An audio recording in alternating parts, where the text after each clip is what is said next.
Hello everyone, welcome back to Initial Solution.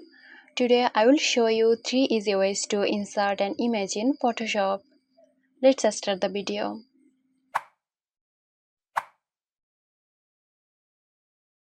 The first option is drag and drop your image in Photoshop. Drag your image file from your computer and drop it directly into Photoshop.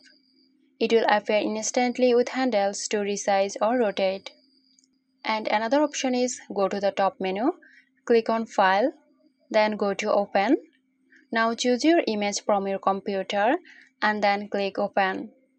Now your image is ready to use.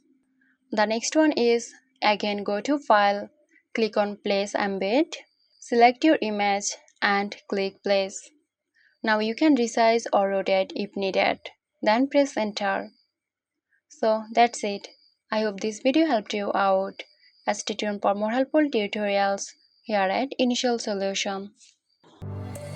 This video is sponsored by Zerosoft. Zerosoft offers graphic design, UI UX design, digital marketing and web development. Elevate your brand with Zerosoft today. For more details, check the description box.